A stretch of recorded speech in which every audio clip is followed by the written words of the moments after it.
Hello दोस्तों, तो आज मैं आप लोग के लिए लाया हूँ पहला चैप्टर की क्या है केमिकल रिएक्शन एंड इक्वेशंस। तो इसमें हम लोग को पढ़ना है कि केमिकल रिएक्शन कैसे होते हैं और उनके इक्वेशंस क्या क्या बन सकते हैं। तो केमिकल रिएक्शन हम लोग के क्या होते हैं कि जब कोई रिएक्टेंट मिल करके हम लोग को क्या मिलाते हैं, प्रोडक्ट बना देते हैं, तो वो हम लोग के क्या कहलाते हैं, केमिकल रिएक्शंस कहलाते हैं। जो एरो के इस तरफ रहते हैं उनको रिएक्टेंट कहते हैं, और जो एरो के उस तरफ से रहते हैं उनको क्या कहते हैं, प्रोडक्ट कहते हैं। तो ये बात हम लोग को याद करके रखनी है। ये चीज़ हम लोग को पूछे भी जा सकते हैं। और यहाँ पे देख लीजिए पहला जो ये क्वेश्चन आ गया, इसमें यही इम्पोर्टेंट हो जाता है कि यहाँ पे कौन सा यहाँ पे यूज किया गया है। तो मैग्नीशियम रिबन को यूज किया जाता है। और इसमें ये भी पूछा जा सकता है कि इसको हम लोग एयर में क्यों नहीं छोड़ सकते हैं, कि अगर हम लोग इसको में एयर को आगे में क्यों नहीं रखना चाहते हैं। तो एयर के आगे में रखने से क्या हो जाता है, ये एयर के कांटेक्ट में आने से यहाँ पे आप लोग इसका रिएक्शन देख सकते हैं। Mg+O2 गिव्स अस क्या होता है, MgO, यानी कि मैग्नीशियम ऑक्साइड बना लेता है।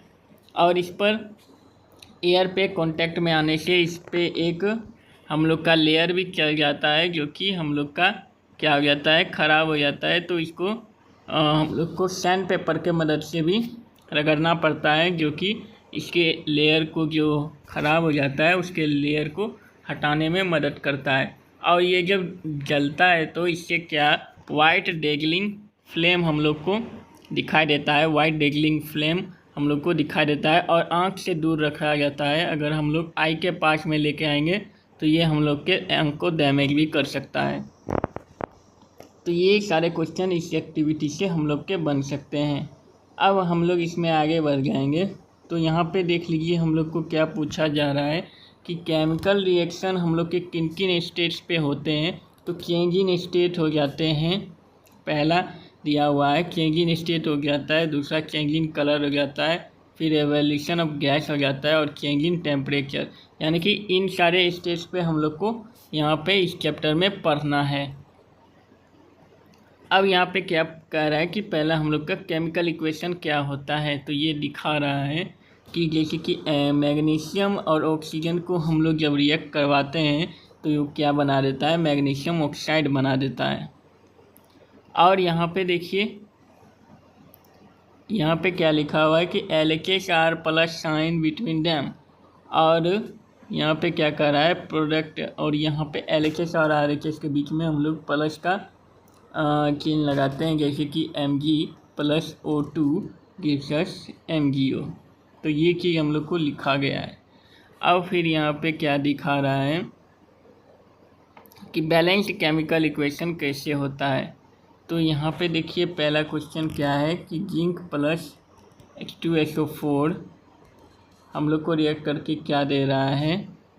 तो जिंक प्लस H2SO4 हम लोग को जिंक सल्फेट दे रहा है, यानी कि ZnSO4, और प्लस में क्या दे रहा है, हाइड्रोजन गैस दे रहा है।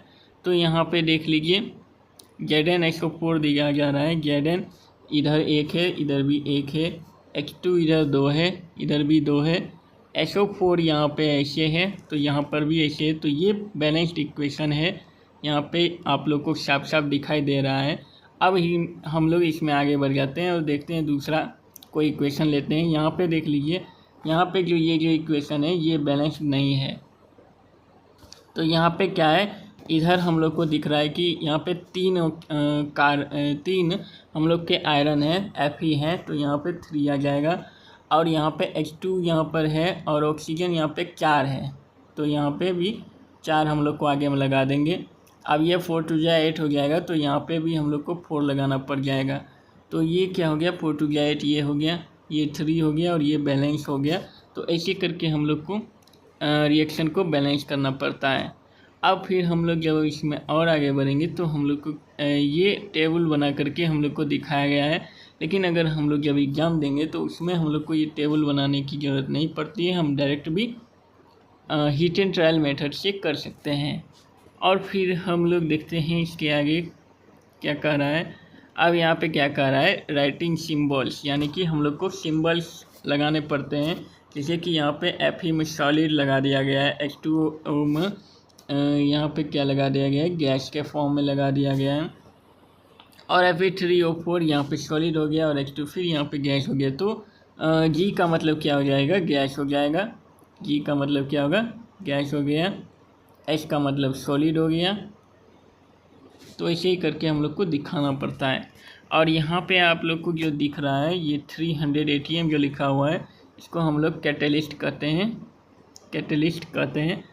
तो यहाँ पे जो हम लोग को एरो के ऊपर या नीचे दिखाई दिया जाता है, तो उन लोग को हम लोग क्या कह देते हैं, कैटेलिस्ट कह देते हैं, जो कि इंटरमीडिएट का काम करते हैं, यानी कि किसी भी रिएक्शन को तेज करने में हम लोग को या फिर घटाने में मदद करते हैं। और यहाँ पे हम लोग को इसमें आगे बढ़ जाएंगे। तो यहाँ पे हम लोग का क्या पूछ रहा है कि टाइप्स ऑफ केमिकल रिएक्शन। तो टाइप्स ऑफ केमिकल रिएक्शन दिया गया है। तो पहला केमिकल रिएक्शन क्या है, कम्बिनेशन रिएक्शन है। तो A+B गिव्स अस क्या हो जाएगा, AB। तो ये चीज़ हम लोग को याद करके रखना है। तो इसी से हम लोग का क्या होता है, कम्बिनेशन रिएक्शन बनता है। तो पहला हम लोग का जो क्वेश्चन यहाँ पे दिया जा रहा है कि हम लोग को बताने के लिए कह रहा है कि अब क्विकलाइम H2 से रिएक्ट करता है तो क्या बनाता है, सिलेक्ट लाइम बनाता है। तो ये हम लोग को पूछा जा सकता है इसमें कि बताइए क्विकलाइम का हम लोग का क्या होता है फॉर्मूला। तो ये हम लोग यहाँ पे ये लिख सकते हैं CaO। और यहाँ पे ऐसे ही सिलेक्ट लाइम का भी पूछा जा सकता है फॉर्मूला बना करके, या फिर कोई एक चीज़ दे दिया जाएगा और दूसरा चीज़ हम लोग को पूछा जा सकता है उसमें। और यहाँ पे देखिए, यहाँ पे हम लोग को ये बताया जा रहा है कि वाइट वॉशिंग किया जाता है किसका, सिलेक्ट लाइम का, जो कि हम लोग का कैल्शियम हाइड्रोक्साइड जो है वो स्लोली रिएक्ट कर जाता है कार्बन डाइऑक्साइड को, ये एयर में प्रेजेंट होता है। तो 3 दिनों के बाद में क्या होता है, वाइट वॉशिंग करने के बाद हम लोग को शाइनी फिनिश मिलता है वॉल्स पे। तो यही चीज़ हम लोग को यहाँ पे लिखा गया है कि कैसे हम लोग को ये रिएक्ट करके हम लोग को कैल्शियम कार्बोनेट देता है और साथ में H2O रिलीज करता है, पानी जो कि इवोपोरेट हो जाता है बाद में चल के आगे। और यहाँ पे हम लोग को एक और चीज़ पूछा जा रहा है कि बताइए एक्सोथर्मिक रिएक्शन क्या होता है। तो एक्सोथर्मिक में क्या होता है, हीट जो होती है वो इवॉल्व हो जाती है, यानी कि उड़ जाती है, रिलीज होती है। जिसमें हीट हम लोग का रिलीज होता है उसे हम लोग क्या कहते हैं, एक्सोथर्मिक रिएक्शन कहते हैं। और जिसमें हम लोग का हीट क्या होता है, हीट हम लोग का एब्जॉर्ब हो जाता है, उनको हम लोग क्या कहते हैं, एंडोथर्मिक रिएक्शन कहते हैं। तो ये चीज़ हम लोग को पूछे जा सकते हैं और इसका एक एक रिएक्शन भी देखने के लिए आ सकता है। तो पहले